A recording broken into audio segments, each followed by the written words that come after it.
Hi, welcome to Empower You. My name is Mike Mercier, and tonight's guest will be Sebastian Junger. He's, as I'm sure you know, an acclaimed author, journalist, and documentary filmmaker. And we'll be discussing his most recent book, which is titled In My Time of Dying, How I Came Face to Face with the Idea of an Afterlife. I want to be thorough in my introduction because he's so accomplished and he's done such interesting things. First of all, I want to mention that he grew up in Belmont, Massachusetts, so a suburb of Boston. He attended Concord Academy in Concord, Mass, and then attended Wesleyan University in Connecticut. And while he was there, he majored in cultural anthropology, and he was actually an accomplished long distance runner. So he spent a summer with the Navajo Nation training to do long distance running because they're supposed to be superb runners. And he ended up writing his thesis on Navajo long distance runners. So it was just a really uh, fascinating aspect of his early life as a student. Um, he's the author of numerous books, which include The Perfect Storm, Fire, A Death in Belmont, War, Tribe, and Freedom. He's an award-winning journalist. He's published in the New York Times, National Geographic, Adventure, Outside magazine, Vanity Fair. He was at one point a special correspondent for ABC News. He's won awards. He's won the National Magazine Award and the Peabody Award. And he's also an accomplished documentary filmmaker. I think, at least 4 documentaries. In his first documentary, he was a war journalist, correspondent. And his first documentary was called Restrepo. It was while he was uh, reporting from Afghanistan. And that was nominated for an Academy Award. And it won the Grand Jury Prize at Sundance. So I'd like to welcome you, Sebastian. Thank you very much for joining us tonight. My pleasure. It's very nice to be here. Thank you. Yeah. Um, so you wrote. We're going to talk about your latest book, In My Time of Dying, but I wanted to open up here with just 2 questions about the perfect storm. And one of the questions I think I've mentioned to you in one of our emails that I grew up in Danvers, Massachusetts, which is only 10 minutes from Gloucester, where that storm, Yeah. the Andrea Gale left from Gloucester. So I was not there.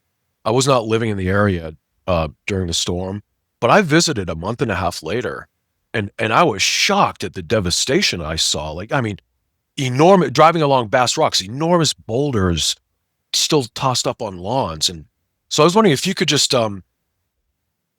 convey, because I know you were in Gloucester during the storm. Do you have any anecdotes or stories that convey the power of that storm? As you Yeah. experienced it. I didn't know it was coming. I remember I was working at home. I was working as a climber for tree companies.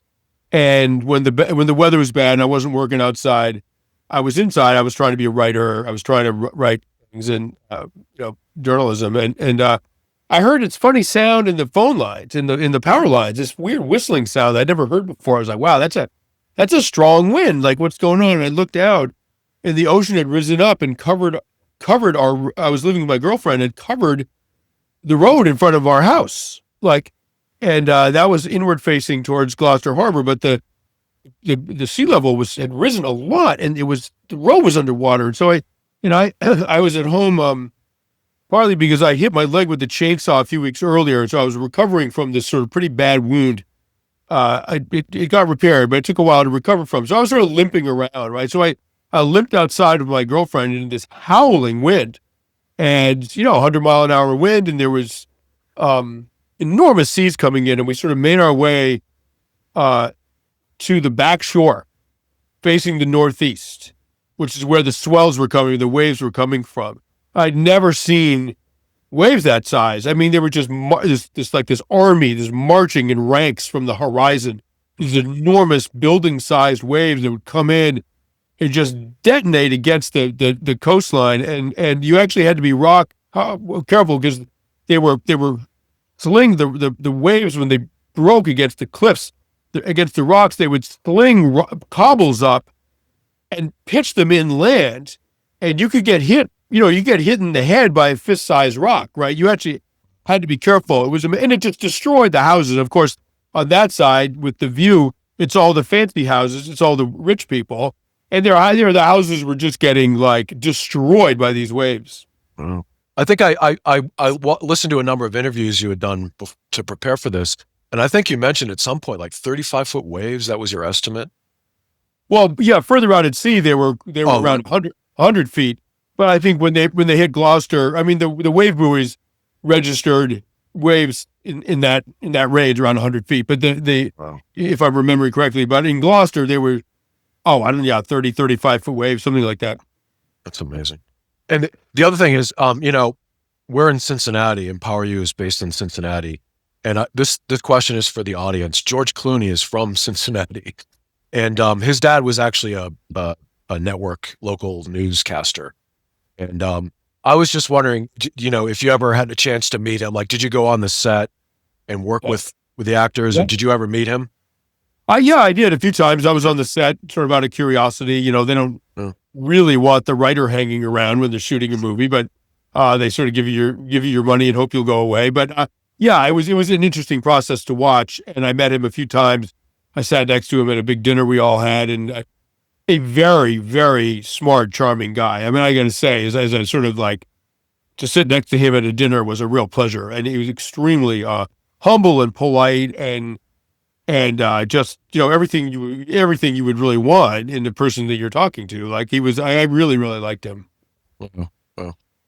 Well, okay. Well, thanks for indulging me with those questions. Yeah. What? So the Perfect Storm was your first book, and the book we're going to discuss tonight, "In My Time of Dying," is your most recent. So the Perfect Storm was about this disaster at sea, and then you've written about war, you've written about crime, you've written about ideas like your book Tribe, right, which is about the way that tribal feelings and especially how they manifest when people are at war together, right? Your book Freedom.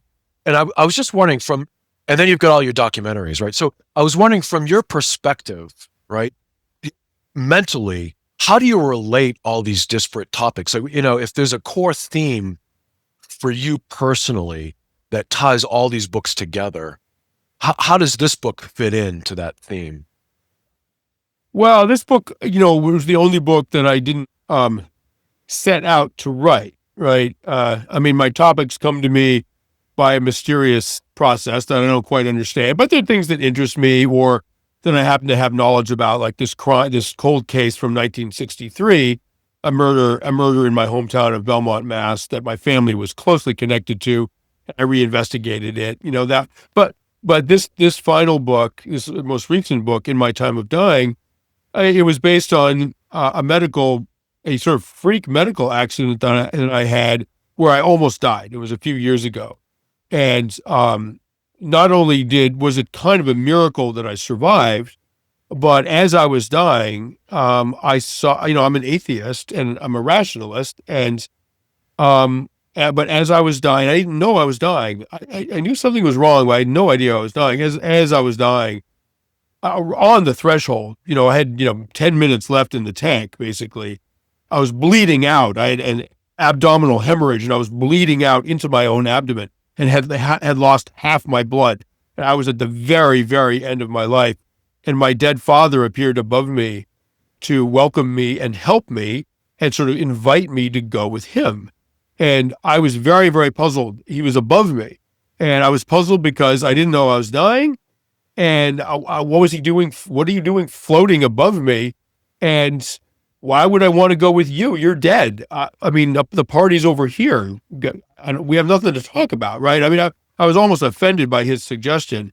And then when I came to understand the next day what had happened, first thing I remembered was seeing my dad, and that and my book is partly an investigation into that phenomenon, so-called NDEs, near-death experiences, that many people have when they're dying. Oh. So you had this near-death experience, and you began. I guess this is what you did, like with the Perfect Storm, right? You started to investigate this, whatever happened, right? In this case, it was your near-death experience, and you did a lot of. I guess you did a lot of research, looking into the science of near-death experiences and the science of dying, the medicine behind it, right? Yeah. And the book is basically that near-death experience serves as sort of like the focal point or structure for this broader exploration. Is that Yeah. I mean, the first half of it, I wanted to explain what happened to me medically because it's absolutely extraordinary that they saved my life. And, I had to go through the whole process without anesthesia, right? I mean, because my vital signs were too low for them to sedate me. And so I have, I remember too much of everything. I was in incredible pain and very confused and very scared. In some ways, unfortunately, I remember an awful lot of it, which is good for the book, I suppose, but it created a fair amount of trauma later for me, a trauma that was far more serious than the trauma I've had from combat. And I've been in a lot of combat. This was way, way worse. Um, and then the second half of the book is about this mystery of NDEs because they're very common. They're not infinite in their variety. They fall into several sort of main buckets of experiences. They're very similar across cases, across cultures, across the ages.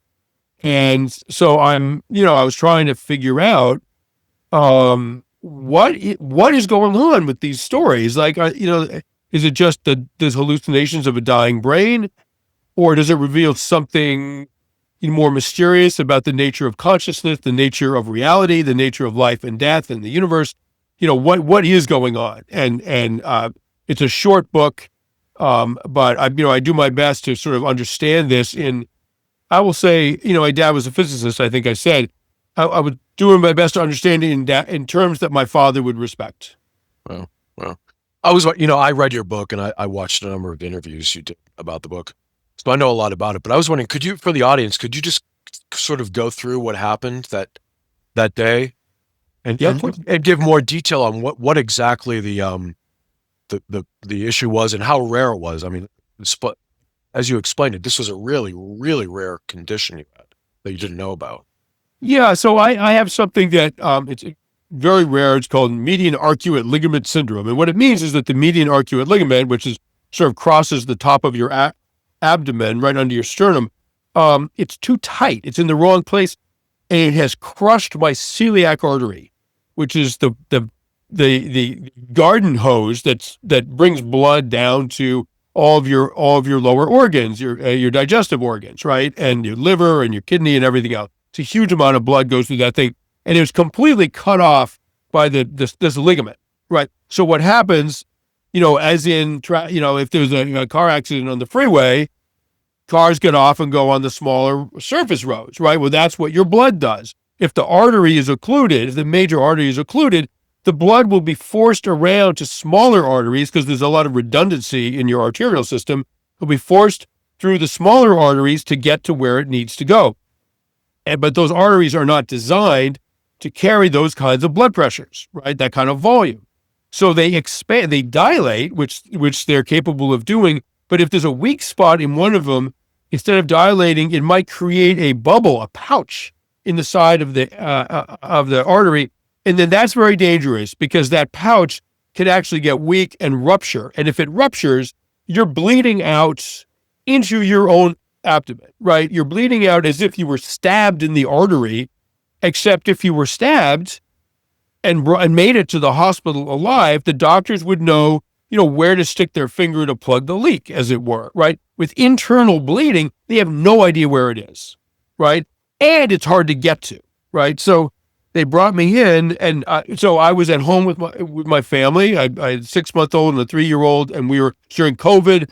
We were in a house deep in the woods in Massachusetts, and in mid-sentence with my wife, I felt this pain in my abdomen. I was like, "Oh, what was that?" It wasn't unbearable pain, but I couldn't get rid of it. I was just this sort of searing pain, and it was the aneurysm in my artery had chosen that moment to rupture. And aneurysms grow for years and decades, right? And it had chosen that moment after many years of growing, that moment to rupture. And at that moment, I was a dying man, right? I was losing probably a pint of blood every 10 or 15 minutes into my abdomen. There's 10 pints of blood in the human body. You can lose about half of them before you die, right? Something like that. And I was an hour from the hospital. It actually took me an hour and a half to get to the hospital. So you can do the math. I mean, I came in right under the wire, right? So they got me in there, and I was in end stage hemorrhagic shock. I was convulsing. I was deeply hypothermic. I was not of right mind. I was conscious, but not of right mind. And I was headed out. I mean, I was done. And they rushed me into a trauma bay, and I didn't understand I was dying. It was all these people were running around, looking at me, very worried. And I'm like, what's going on? Why are you? Who's sick? Is someone sick? And, I didn't realize it was me, right? So they started working on putting a large gauge needle through my neck into my jugular to transfuse me, the quickest way of getting blood into your body. And while they're working on that, I sensed underneath me this black pit, this abyss open up. It was like the universe had cracked open. And I was getting pulled into this sort of infinite darkness, infinite blackness. And I didn't know I was dying, but I knew that if I went into this darkness, I wasn't coming back out. That was very clear to me. And I was in a lot of pain. I was not thinking about my family. I was like a wounded animal, and I didn't want to go into the darkness. And I got more and more scared because I was getting pulled in, and I couldn't stay out of it. And at that moment, my dead father appeared above me, as I said, and invited me to go with him. And I was horrified, and I said to the doctor, you gotta hurry. I'm going. I'm leaving. Whatever you're doing, you gotta hurry up, right? And so they got the needle in. They pumped some blood into me. They stabilized me. They can't just keeping blood into you while you bleed into your abdomen. Like, they can only do that for so long before you die. And then they got me into the interventional radiology suite, where they tried to save me by putting a catheter in my groin, into my femoral artery, and threading it around through my arterial system and getting it to the little pancreatic artery where the aneurysm was, where the rupture was, and embolizing it, blocking it, and stopping the blood loss. And they were at that for many hours into the early hours of the morning, trying to get the catheter wire to the place where I was bleeding, and they couldn't do it. And I have just awful, awful memories of them struggling to do this. And I'm in incredible pain, and I'm confused. Why am I here? What's happening? Why can't they help me?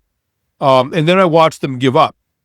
I watched one of the doctors say, well, we've done all we can. I guess, oh well, right? And what that meant, I didn't know it, but what that meant was that they were going to send me into the OR to cut me open and try to find the leak, find the bleed before I bled out on the operating table, right? And you can imagine, it's sort of Civil War surgery, right? Like, you can imagine that the odds of that working are quite poor. But thank God, before they sent me into the OR, this sort of genius of an interventional radiologist, Dr. Dombrowski. So why don't we go through his left wrist and see if that and that just offered a different angle of attack into my vasculature, and that managed to work. And they got the embolism, they embolized the leak, and they stabilized me, and they sent me up to the ICU for a good night's sleep. So I wanted to ask you, you talked about being in excruciating pain, right? And I can't remember if this was from one of your interviews or the book, but you talked about how blood touching your organs is painful, like inside the body's cavity. Yeah, I mean, if your abdomen filled with blood, you've got blood. It's an insult. What they call, it's interesting, the medical term is an insult to the kidneys. So it inflames, it irritates and inflames the kidneys and the liver and the spleen and everything, and it was kidney stone level pain, right? Was that the main source of the pain you were experiencing? Yeah, it was in my back. So the blood pools, you're on your back. So the blood pools in the bottom of your abdomen where your kidneys are. Your kidneys are extremely sensitive, right?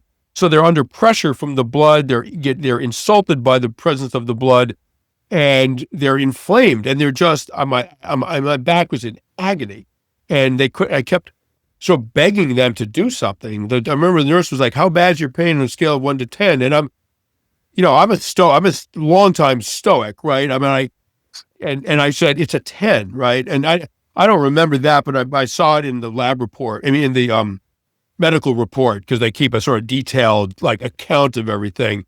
And I was really surprised. If I said it was a 10, it must have been a 10, because I would never, if anything, I would downplay a level of pain to a nurse, right? And I said it was a 10. I must have been in absolute agony. Well, and you said they worked on you for hours, right? Trying to locate the source Yeah. of the and I'm wondering, you had lost so much blood, so were they continuously giving Yeah. you transfusions? Yes. There were, Wow. yes. But you can only, the blood's not going anywhere. You can only fill someone up with so much blood, right? Eventually it starts to, affect your lungs, and you can't breathe, and you get pneumonia in your lungs, and all kinds of awful things happen. So they can stabilize you, they can save your life, and you can still die, because the effects of having so much extra fluid in your body, you can get pneumonia and die very easily. So I was not out of the woods after they saved me, but so what they were trying to do was navigate my arterial system with a wire, right? So they knew. Eventually, they did a CAT scan. Eventually, they figured out where the aneurysm was, where the rupture was, but they just couldn't get the wire to it. And the reason was because my vasculature is called, I have a tortuous vasculature. Basically, all that extra blood that was blocked from flowing through the celiac artery and went through the smaller arteries, that high pressure distorted those arteries and made them tortuous. So it was very hard for them to navigate those twists and turns with this wire, because they're manipulating it from your groin, right? This is all sort of by remote. And they got this wire, they have this wire inside you, and they're trying to, it has a hook at the end, and they position the hook to take curves, turns, and all this stuff. And it's just like very skilled work, and they could not get to the rupture. And you had mentioned that you were sort of, when you arrived at the hospital, sort of in a state of, not delirium, but you weren't fully, because you lost so much blood, right? So, yeah. And you said you were conscious this whole time. So do you remember most of that? Like the hours of them trying to get the wire through? Well, I remember bits of most of it, right? Bits of all of it. So I was syncopic, which means I was in and out of consciousness. And when I was conscious, I have memories from when I'm conscious. There were times when I was not conscious, right? And I see. They also had me on a little bit of Versed and fentanyl, which took away some of my memories, but not enough, I got to say, because I have long stretches. I have many, many memories, and very upsetting memories, of this whole process. And at one point, I was in so much pain, and this nurse came to me and said, she held my hand. She took my hand, she held my hand, and she said, it's okay. Hold my hand. I'm with you. We're going to do this together. Breathe with me. And she sort of guided me. It was almost like Lamaze or something. She sort of guided me in this breathing, and I held her hand, and there was something about that human connection. I swear it was like a painkiller. My pain went away.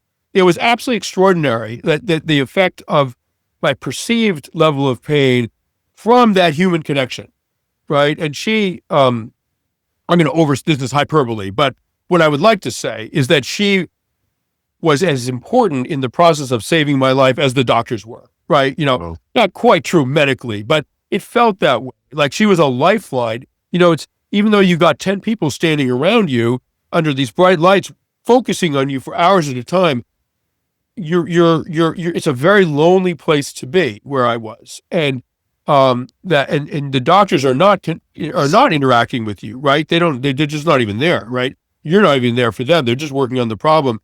And that nurse was like this human lifeline, like, oh, I'm still in the world. I'm still with people, right? And that was absolutely crucial, I think, to my sort of will to survive. So at that point, you're conscious this whole time, and you really felt like there was a risk you weren't going to make it.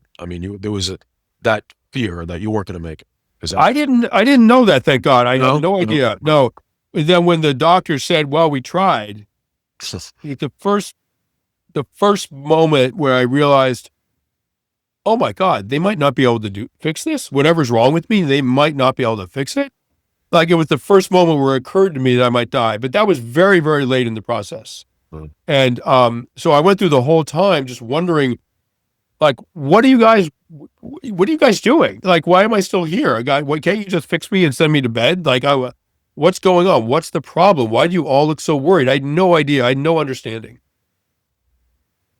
We have an audience question. Someone asked, how did the doctors remove all that excess blood from your abdomen? Good question. They don't. It's called a hematoma, and the body gradually absorbs it. Oh, interesting. So this ended up being a really traumatic experience because you were, conscious pretty much the whole time, and it was Yeah.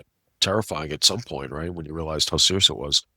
Um, so you eventually recovered, and I'm just wondering what was, I want to get to a deeper discussion of your near death experience, the experience with your father, but I'm just wondering what was it like in the aftermath of this because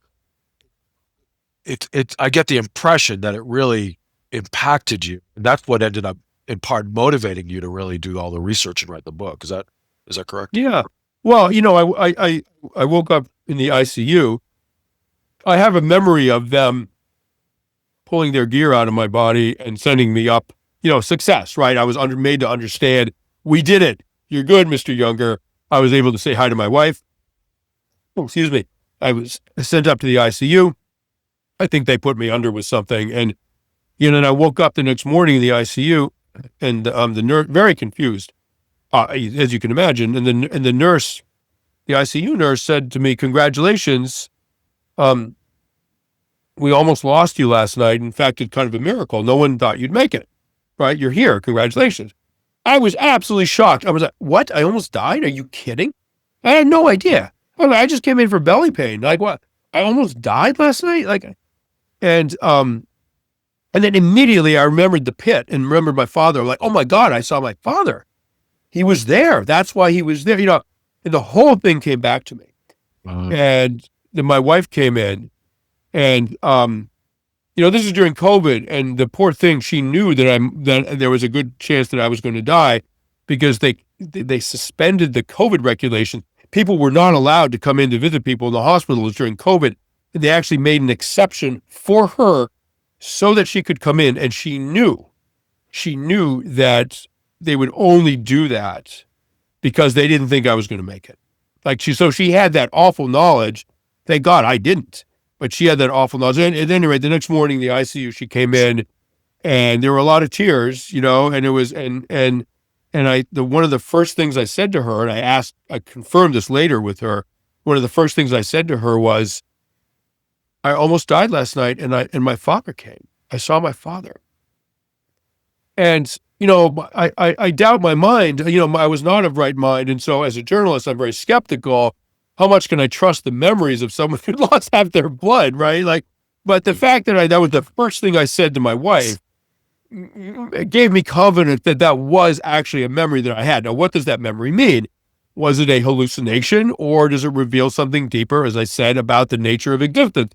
And so the nurse came in, about an hour after telling me I'd almost died. She came in and she said, "How are you doing?" And I lied, and I said, "Well, I'm doing okay, but what you said is terrifying. I can't stop thinking about it, that I'd almost died." And she said, "Try this.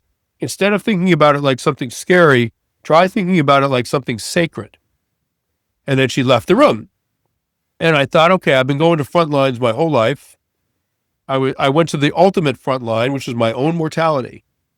And I was allowed to look over the edge of the abyss into the darkness and come back. Did I come back with any what I would call sacred information? So for me, I'm secular. I'm an atheist. So for me, the word sacred is anything that protects, upholds, reinforces human dignity, right? And so what I try to do in war zones is come back with information that will help people make good decisions about how to preserve human life and human dignity in war zones, in Ukraine, in Gaza, whatever. That's a sacred calling, right? As many are, right? Some ministers are doing sacred work. Some teachers are, some, et cetera, right? So on our good days, journalists are doing sacred work. Do I have sacred information from my trip to the edge of my own mortality? Have I come back with something that will help people face their own mortality? With more grace, more dignity, more love, less fear? Good question. That was what got me thinking in terms of a book, right? Right. That question to myself, right? But then I started researching NDEs because there was this great mystery. What was it that I saw? What's the nature of those experiences? And so the sort of medium term psychological fallout from me was, it was very traumatic, very, very traumatic to almost die and to have those experiences. And I had a really classic trauma reaction. I was extremely anxious and paranoid and prone to sort of panic attacks. I couldn't be alone. I could not be alone in the house. I got very medically paranoid. Like every time I felt anything weird, I thought I was dying. Like, I mean, I turned into the most neurotic person I'd ever met. And I turned into that person almost overnight. I didn't recognize myself. And part of the problem was that I was worried that I actually had died. And apparently it's a very common thing with people that almost die. They worry that they did die and that what they're experiencing is a dying hallucination. And the material I read on NDEs didn't help that much because you do have these extended visions, right? And I thought, oh my God, maybe I died. My father came to get me and I died. And all of the rest of this is just a fantasy. They didn't save my life. I'm just in this extended fantasy before I finish the dying process. And I remember at one point I could not shake that. I felt so crazy, but I couldn't shake that worry. And I went to my wife at one point. I said, do you see me? Like, am I in front of you? Did I make it? Am I really here? Did I survive? And she's like, yes, sweetheart, you're here. I see you. We love you, blah, blah, blah.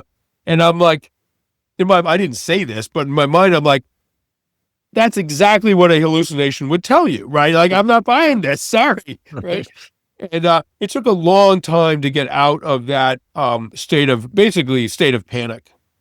Well, I wanted to share this with you, and I'm not trying to make this about me, but I just want to tell you, I want to tell you this because it's where I'm coming from with my next question.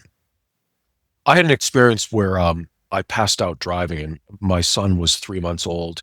I was tired, and so I passed out on the highway, and they took me to the hospital, and all they could find was that I was dehydrated.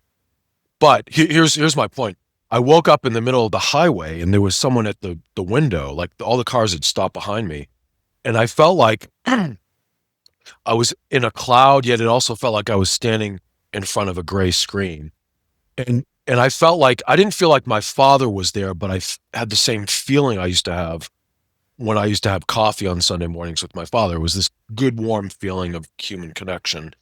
And I also had the sense that when I was in this place, I was aware of both that place and the real world.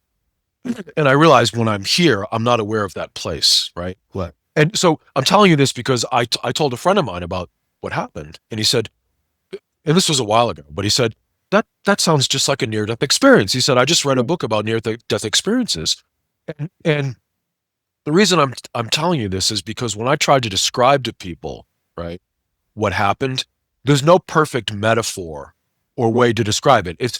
And I recognize that in your language, talking about your father in the book and with some of your interviews, there's no perfect way to describe it because you talk about how I didn't see him in his human form, right?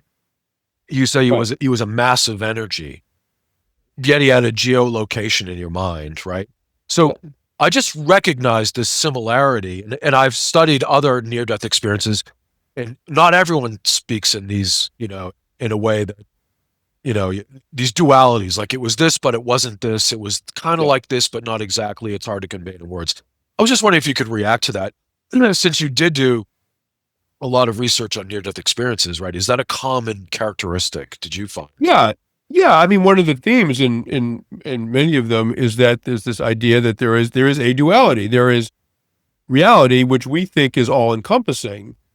But in fact, it's just a small part of the ultimate reality, which extends way beyond our experience, beyond our imagination, and, possibly involves a universal consciousness, which suffuses the entire universe, right? I mean, that's some of the theories, right? And those are some of the theories that aren't mystical theories. They're actually theories rooted in quantum physics, right? So we're in the world of the fantastic, but of the ultimately of the rational, right? Can't be proven, but these are legitimate conversations to have.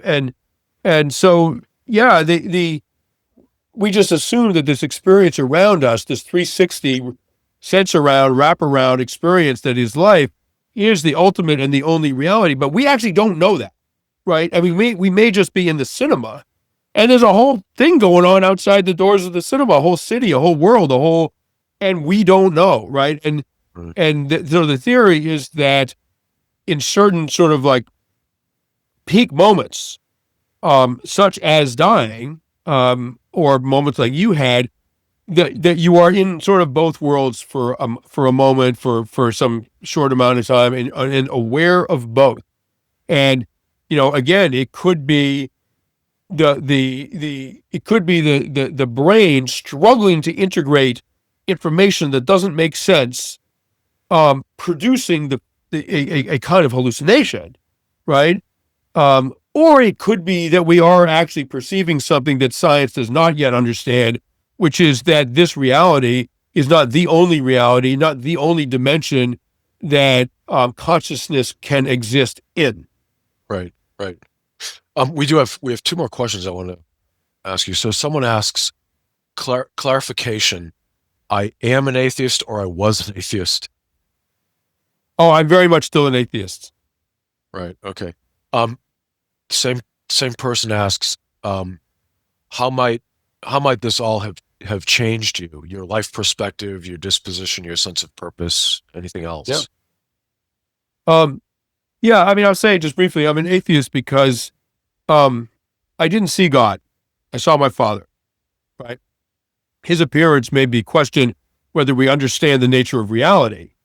But you could have some kind of post-death continuation of the individual consciousness, and not have a God in this universe, right? I mean, it's possible. Or you could have a God that created this universe that decided to not give biological beings a quote afterlife. God and an afterlife they don't require each other. They're not the same thing. What I experienced was the possibility of a post-death existence that included my father, right? But that doesn't necessarily mean that there's a God. In my life, if I encountered something that felt like evidence of God, I would start to wonder if there wasn't a God, but it just has never happened to me, right? And until it does, I don't believe in God. I don't believe in things I can't see and I can't experience. I want to ask you about that. So when you say I don't believe in God, I'm assuming you mean you're referring to the Christian notion of God, the Christian metaphor for God, or the Christian language. So we Christians imagine, and I was raised Catholic, right? So they imagine or visualize God as a single point of consciousness, right? Looking down on us from a certain point or place, right? And having these powers to create and make things happen and do things, right? When you say I don't believe in God, are you saying in that limited sense, that Christian sense that I just described, how are you thinking about it?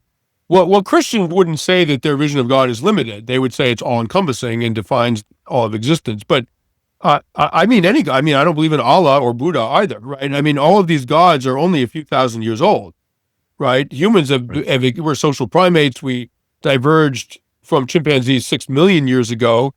Homo sapiens have been around for 200,000 years. So these monotheistic gods are very, very recent arrivals in the human experience. So to me, I mean, by God, I mean a God creator that created the universe and in any way engages with our puny human lives, like that, and any sort. So I don't just mean a Christian God, I mean any supreme entity that is responsible for all of this that we experience.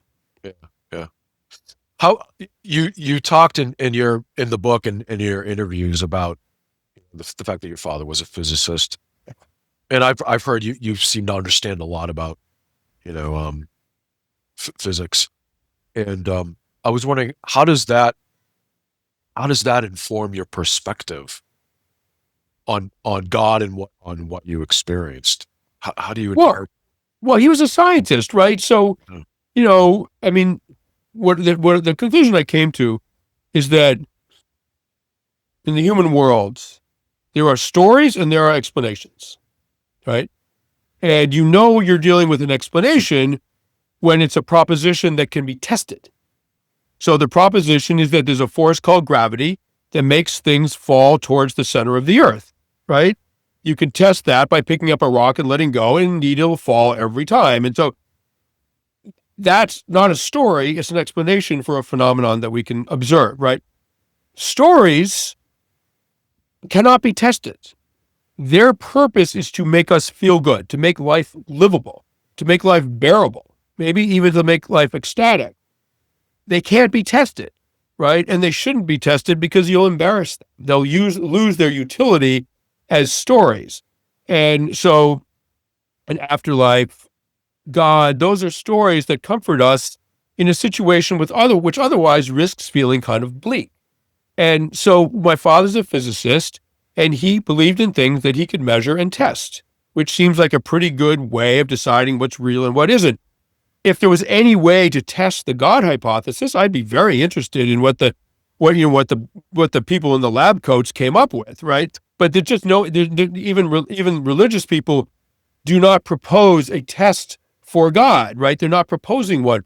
They're also not telling you how you could falsify the idea of God. How can you disprove that there's a God? They're not suggesting that either, like any scientist does with the theory that they propose. So for me, God is in the realm of story, and I'm glad it's there, right? People need some comfort, some solace. I'm glad the idea of God is there to help the people that are open to that beautiful story. I'm just not one of them. Right. But when I'm going back. You said that the stories there. You're referring to the Christian story of God, or the notion of what God is. Any religion story of God, any religion. Here's I want to run this by you and see what your reaction is. So I mentioned before, I wanted to tell you Frank Lloyd Wright's notion of God. So he used to say things like, I spell God with a capital N for nature, or this is the one that really sort of opened my mind up.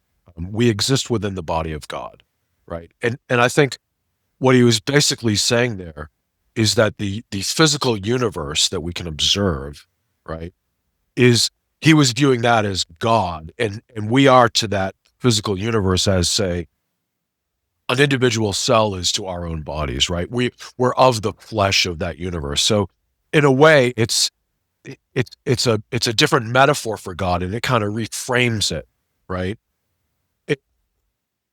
Go ahead. I mean, those are just semantic games, right? You think so?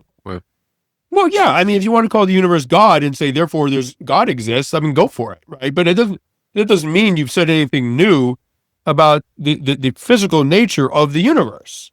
You've just given it a different name. Yeah, if you want to say the universe is one huge womb, like, fine, go for it, right? All right, it's a womb, whatever. Like, I mean, these are human words for things, right? That doesn't mean that because he proposed that metaphor, we suddenly have a greater scientific, like empirical understanding of what the universe is. It's 93 billion light years across. Him using the word God instead of cosmos doesn't change our understanding. It doesn't increase our understanding of that, of the cosmos at all. Like, so call it God if you want. I'm good. Like, I don't. Well, it's a way to, when I talk about it being a way to reframe God. So you can start to think about, if you think about God as being this physical being that we're part of, right? That we're a component of, right? You can think differently about deriving rules, right? Think about how rules of existence or rules of morality, say, right, can sort of go from this vast, broad entity and sort of manifest at this micro level, which is what we are, right? And Yeah. it could change the way you frame human relationships or ideas of morality, things like that. Yeah, but you don't need it to reframe human relationships, right? I mean, sociopaths have a relationship with humanity that's different from normal, healthy people, right? I mean, you don't need God to get someone to act lovingly towards another person. They just can't be a sociopath, right? And God, I mean, saying that we're all part of God Well, why? I mean, what makes you say that? Where's your evidence? Like, where's your data? What are you basing that on?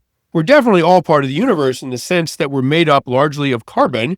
Like, we're made up of substance that used to be stars, whatever. I mean, I don't know the details, but basically we're Right. physical beings.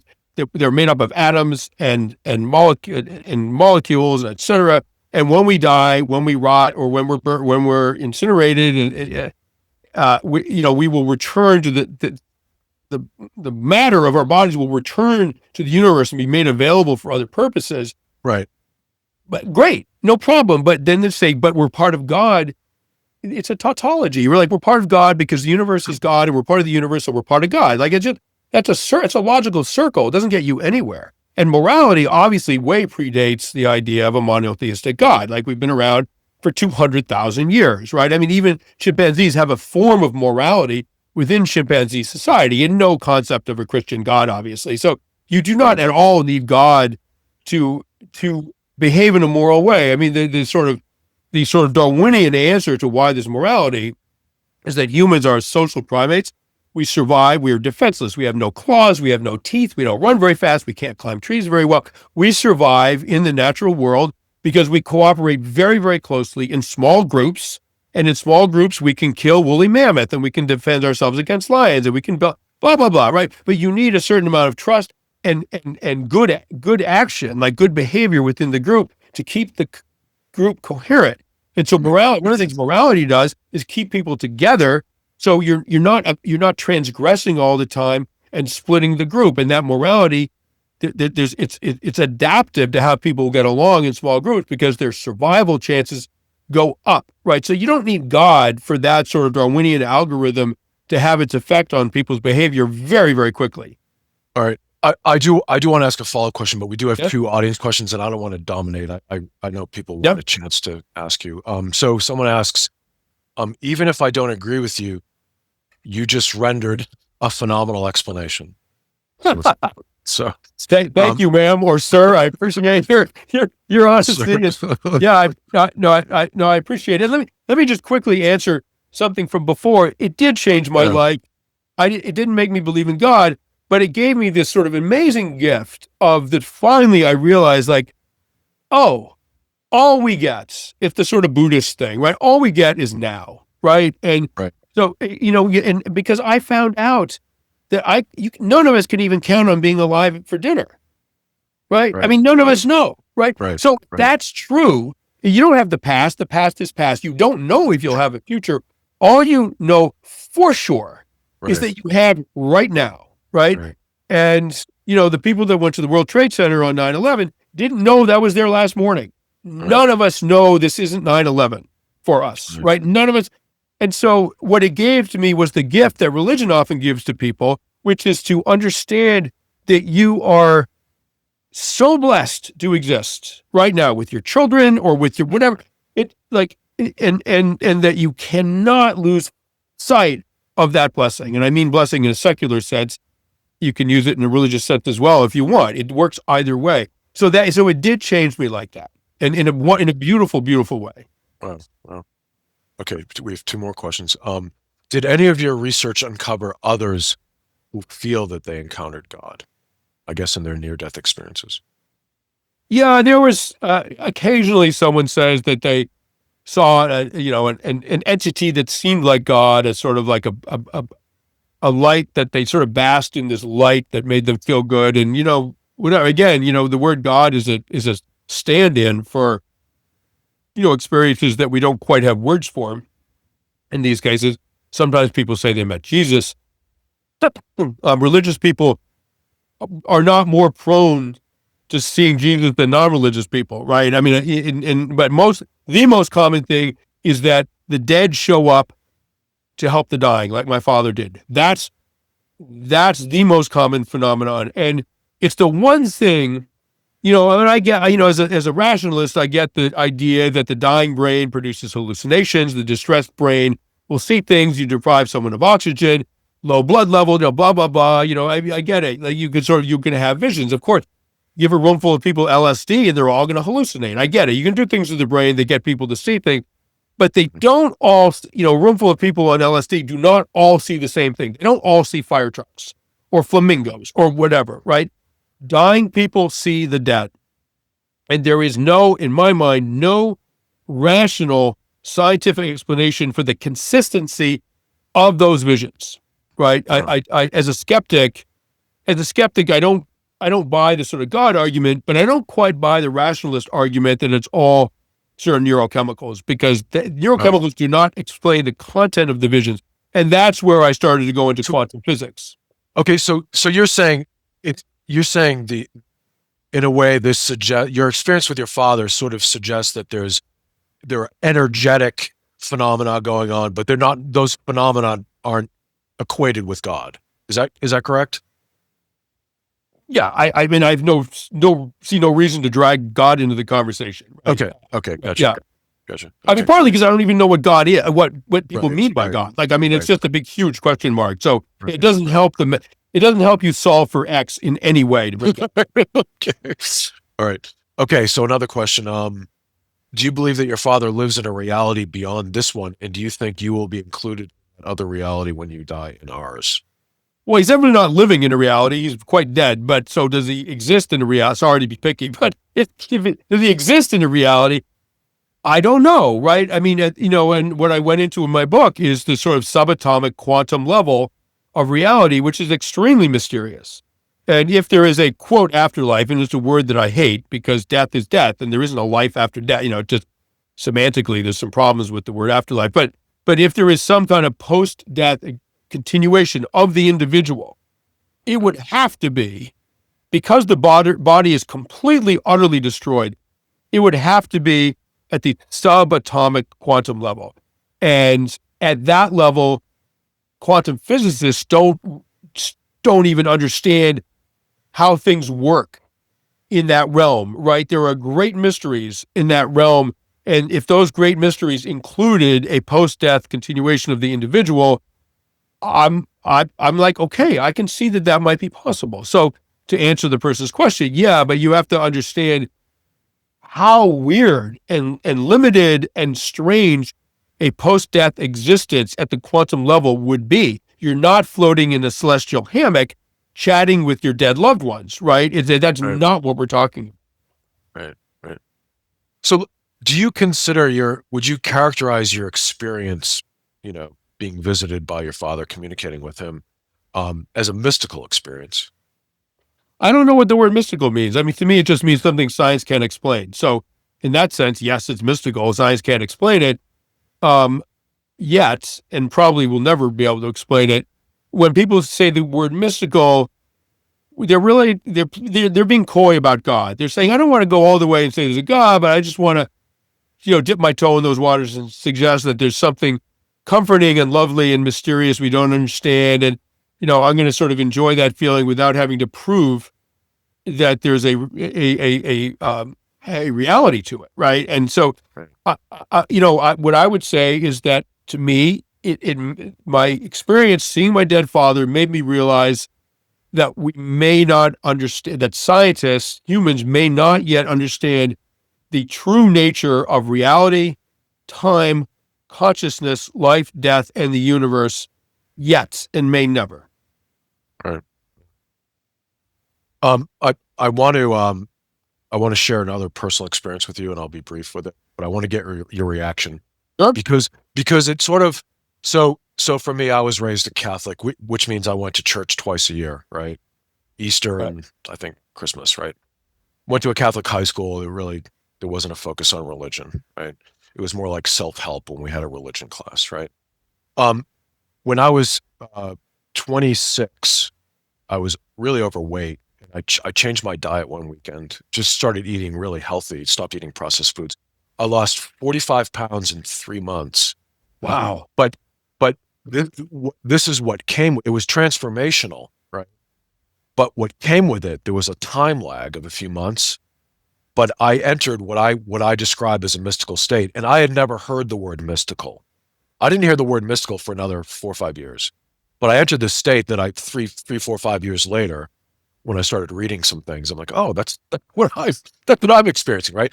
And part of that experience um, is feeling. I suddenly felt a living connection to God. That's the only way I could describe it. And I didn't think of God in the Christian sense. Right. I felt it was a physical feeling within me, like I was in touch with something, and a part of it connected to it, but a part of it at the same time. It felt like I was protected and it was loving. And and the reason I'm bringing that up is, you know, to me, it's an experience, right? That's why I asked you about your experience with your father, right? Do you view it as being mystical? This was a physical experience that I Yeah. can't deny. And when I use the word God, it's like a word that I came up with. I mean, it's probably more accurate to describe the sensations, right? But but that made me that experience, and it lasted a long time. And I can get back to it. I won't bore you with the details, but it lasted for about 15 years. It went away, and it comes back. I have certain things I have to do. I basically have to lose weight to get back in. That's the key to it, right? But um, that experience has made me feel that I understand a lot of like the Eastern religions, right? These people, when they develop these inner energy practices where they can control energy through meditation and all these things. I developed my own meditative technique that can take me very deep. I had wild experiences with that. So what I'm getting at is there's an experiential aspect to this that for me, I can't even describe what I experienced, this mystical state. I can barely even describe it. It's kind of like that near death experience where you can't put it into words, you know? And you could never with words convey to someone what it's like, you know? But I'm wondering what's your reaction to that? I don't know how much you've explored like these Eastern notions. I was wondering if your experience with your dad might have given you the same sort of feeling, you know, like a connection to God or whatever you want to call it, but that there's some other essence that is It definitely didn't make me feel connected to God because, no. again, God wasn't there, right? I mean, like the doctors were there, and then my father showed up, and the black pit was terrifying. God was nowhere around, and I don't. And look, if I had sensed an entity like that, I would have wrapped my arms around him so fast because I was terrified, right? Like I was not like I was an unwilling partner in this deal, right? Like I would have, he just wasn't there, right? And if you fall in love with someone, they know the neurochemistry involved in romantic love, like that sort of first crush, sort of like obsession. There's a whole neurochemical signature associated with that they understand very well. I'm guessing that there's a similar neurochemical signature associated with the feeling of connection to a quote higher being. Like I'm guessing that you would fMRI of the brain, you could do blood test, whatever, that you could just sort of describe. I'm guessing you could describe that in empirical, scientific, medical terms. But that doesn't mean you're not connected to something real. I mean, look, we live in a universe. It's a mystery why it's here at all. It's a mystery why entangled particles can communicate instantaneously, faster than the speed of light, across the entire width of the universe, right? It's a mystery why conscious observation changes the reality that it's observing in the quantum world. But there's a lot of mysteries, right? And so No. the idea that what we might be connecting in certain states of mind to a sort of colossus that really is there, right? Right. That's possible, right? Absolutely. What I would caution against is associating it with a God that was articulated and envisioned only a couple of thousand years ago, right? I mean, this is a very, very recent thing. But the idea that the entire universe is there is a universal consciousness that is part of the physical reality of the universe. And we each are part of that colossus, like in our own puny consciousness. Like that is a completely plausible idea. It's within the parameters of scientific inquiry. And people like Schrodinger, one of the fathers of quantum physics, was actually of the opinion that that was the ultimate basis of reality. So you might be connecting to something in sort of terms that Schrodinger would nod his head and say, yes, you see, we are all connected. I mean, it's entirely possible. Oh. We have another.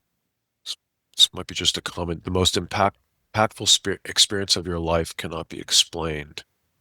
How much of your conscious life thinks about this? the most impactful experience of your life cannot be explained. How much of your conscious life thinks about this? I mean, I used to think about it a lot after it happened because I was absolutely terrified and I thought I could die at any moment. And um, for a while, then I felt kind of special, like I'd been chosen for this special experience, and that everyone wants to feel a little special, and I felt a little special for a while, and that was the flip side of the coin of feeling kind of cursed, right, by this knowledge that you could die at any moment. The flip side was I felt kind of special, like I was allowed a great vision, and I was allowed to survive seeing the great vision, right? And um, but I no longer think about it on a daily basis, right? It's sort of receded in my mind. My memories of it, like my memories of war, are quite unpleasant, and they don't make me feel good when I think about it. And it was scary. It was painful and scary, just like war was. And so I go back to those memories very, very carefully, because when I do, I feel like emotionally, psychologically, I'm at a little bit of a knife edge, and I got to be careful. Mm. In one of the interviews you did that I watched, I believe you recounted the story, and I forget, maybe it was the Joe Rogan interview. I forget the context, but you were talking about, was it Canadian miners in the 50s? They were trapped underground. Do you Yep. remember that? Yep. Okay. And you mentioned one of them, his arm was crushed or stuck. Yeah. Under a rock or something. No, I could be misremembering. I swear I read about that years ago. And I thought that one of the miners, when that man died, the guy whose arm was stuck, didn't he die? I'm trying to remember now because I wrote that book 10 years ago, but Okay. They were trying to decide whether to cut his arm off, Right. and he died before they made that terrible decision. Okay. Memory anyway. Okay. I believe I didn't read it in a book. I read it like in the New York Times Sunday magazine or something. I forget exactly, but it was a while ago. But I thought I read that one of the miners, when that guy died, there was just one of them, he saw a light flash. And I was wondering if you remember reading that detail. Because No, no, I don't. okay. I mean, I read the Canadian report after action report, basically, if it had been military, what they would call it, after action report, of that disaster and the rescue. Okay. And it didn't, that's where I got all my information about that. And it did not mention a flash of light. Okay. Because that's the only account I've read of that, Yeah. at death. He was equating with like the spirit leaving the body, right? And then I think recent research has shown, isn't there like a flash of light at conception too? I don't know how thought, they would, I don't know. I haven't heard that. okay, I thought I had read that too. So I was going to ask you about that if you had read Yeah. about miners. No, I'm not familiar with. Okay. Well, I have another question about this, and that is, you're saying, I understand you're presenting this rationalist perspective, right? And I understand that. I mean, I can intellectually grasp it. But and you're saying that God can't be proven, right? But God, the notion of God, whatever it is, can't be disproven, also, right? Right. So you're basically left to like, what's your sense or feeling? I mean, the individual is left to their logical reasoning, or whatever they want to base it on, right? Well, I mean, what I would say for me is that not only can God not be proven, there isn't even any evidence for God, right? I mean, there's plenty of evidence for gravity, right? I mean, without gravity, the universe would not exist. Okay, there would be nothing if gravity didn't exist. It's an invisible force that binds together all things, right? It's a legitimate sort of question, like how the hell does that work, right? And but it's observable, right? And God would surely have to be on that order of magnitude of extraordinariness, right? At least the order of magnitude, the extraordinariness of gravity, at least on that level, right? To be a plausible proposition. Gravity, you experience, we're here because of gravity. We experience it all the time. If something like God was afoot out there, why would it not be something we experience all the time? Not in a subjective way. Oh, well, I feel God. In an objective way. I pick up the stone, I let go, and it falls. Where's the God version of that proof of his, I don't know why God has a gender, but his existence, right? Like, it's just not there. So that doesn't mean that there is no God. But then I want to know, what do you mean by God? Like, what does that mean? Is that the force that created the universe? Well, if you need a force to create, if you need an entity to create the universe, if things that exist need a creator, then you got to tell me what created God, right? And if you say, oh, well, God just sprang into being without a creator, you could equally say that about the universe. So that you just get that the God theory, that proposition, gets you nowhere in an empirical or in a logical or in a factual sense. Right. We have another question here. What do you feel the black pit you saw represented? Well, to me, it was clearly me losing consciousness, right? I was blacking out, right? I mean, the language sort of even our vernacular kind of works, right? I was blacking out. What I came to feel later was that it was death. Like that I was getting pulled into an infinite black void, which is what death is. And when I read about NDEs, that was a not uncommon experience for many, many people, was that they were getting pulled into an infinite black pit, just like what I experienced. Now, that could reflect what the brain feels like when it's doesn't have enough blood, doesn't have enough oxygen, is losing consciousness. That could reflect just neurology, or it could reflect something more fundamental about the nature of existence. And again, flip a coin, who knows? Right. All right, well, we're just about out of time here, so I don't see any more audience. Oh, wait, one more question. Are you afraid to die, or do you have comfort knowing that your dad is there to guide?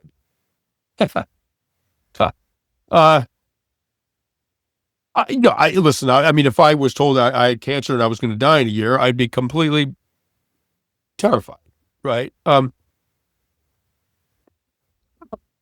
Excuse me. I'm less scared of the idea of being dead, right? The process of dying is not something I want to face, and but I feel like I'm more at peace with, not entirely at peace, but much more at peace with the idea that I will be dead, I will not exist, right? And not because I encountered my dad, it's just because I've sort of made my peace with the idea of non-existence. My daughter put it very well a few years ago when she was 5 or something. She said, "Daddy," I explained to her how the solar system works, right? Earth and the moon, the sun, and all that. And she said, "Daddy, I know why there's night." I said, "Why is that?" And she said, I thought she was going to say, because the earth revolves and the blah, blah, blah, right? She said, "I know why there's night. It's so that other people can have day." Right? Oh. So suddenly I got it. I was like, oh, I know why we die.